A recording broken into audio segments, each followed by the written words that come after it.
This is amazing. You get to see this every day, and you get to eat grapes. I was just telling Jeremy here that, look, I go to the grocery store and pick them at the store. You just walk right out there and knock them off the thing, and boom.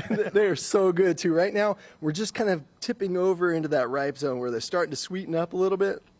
The fruit is so good on that. You can start to taste the wine, right? Like you're getting a little of that blueberry, that kind of like bright cherry notes in there. And I taste the seeds, but the seeds are so small, you don't have to worry about spitting anything out. You can just swallow it all. That's it. And right now, we actually look at those seeds and we'll break them open and we chew the seeds up because that tells us how ripe the grapes are. So right now, those are really green. I don't know if you guys can see that there, but the green inside, we wait until they start turning brown and they'll start to taste from green and astringent to like brown, nutty, almost like a walnut. Really, really good.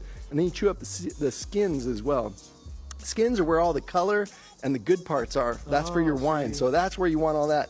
And then when it tastes ripe, then we bring them in, we crush them, and we get to make you a little wine. Yes, sir. So this is our dry rosé. We're standing out in the middle of a vineyard that was planted in 1929, so a really long time ago. Wow. And these grapes are still being produced out there, which is crazy. This is our dry rosé made from those grapes. So when you pick them early, like right about now, they'll make a rosé wine where you don't get much color in there.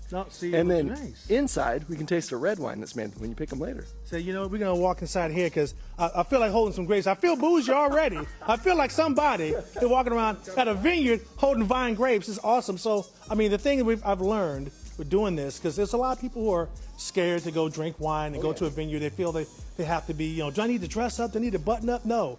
You mentioned the words, if it tastes good, drink it. That's all you gotta do. Critical. That's critical too, because we all own our palate. Your palate is unique to you, and so if you're tasting it, if it's a $100 bottle and somebody says this is the best stuff ever, and you're like, man, this is terrible. That's your palate, and you got to own that. And that's actually one of the really beautiful things of Lodi, is we cover such a broad range of styles and characteristics in the wine that you're able to find something that matches up to you. Oh, that's beautiful. So talk about the different wines you guys have here as well. We've got a ton. So sitting right behind the grapes, these are all of our sweet wines, including, I know your #1 favorite, the chocolate port. Yes, sir. Wipe me down. Chocolate port. That's mine right there.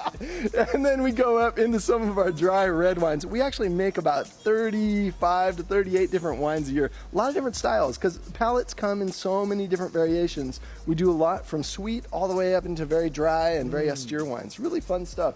It kind of represents my exploration. It's like cooking. Yeah. So now you're also doing something really cool for after Labor Day. Talk about that. That is our Old Vine Fan Festival weekend. It's all featuring Old Vine Zinfandel from our property, and we are so stoked. This is going to be a tour, so you can come out. You can get an optional tour where you go through the cellar, the vineyard. I'm going to show you what those old vines are like, what makes great grapes, and you'll be down in the cellar actually tasting some of the wines that we just have produced from it. Really cool experience. And then if you're really lucky, we got a bottle of your own that's going to be happening up here. So you'll be able to pull out of a barrel I see the bottles right there. Fill it up yourself. So it'll be very, very fun. Oh, this is perfect, man. I'm telling you, this is going to be the place to be. You got to come down here, Jeremy Wines. Now, listen, I also know that, you know, the last of Albariño harvest season, and everybody's got acknowledges in each vineyard has their own thing. It's happening. But this is your primary thing, the Zinfandel and that. Zinfandel is my thing. I do also make an Albariño that's gorgeous. But Zinfandel is ours because it's on the property. I want to use every grape that we've got on this facility, so that's kind of our core focus. But I make an Albariño. I've made it from the very first day that we opened, and I love serving that too. So definitely, we've got a beautiful Albariño up and ready to go for everybody as well. So. Lots of fun stuff happening. It's hot out there, but we got a big air-conditioned interior space, and like you were saying earlier, it's not like hot, oppressive. It's like it's mellow. You know, it's nice. There's some heat there, but you know, it's still cool to actually get your drink on. See, listen, I learned something, fool. Check this out, Tina. I learned something. Hey, Jeremy Wines out here in Lockford. All the information on the screen. Learn yourself and get educated right here. Back to you guys. Get an education, fool. I'm learning. I'm gonna get some grapes. Thank you. Yeah. Oh my gosh. All right. Well, we love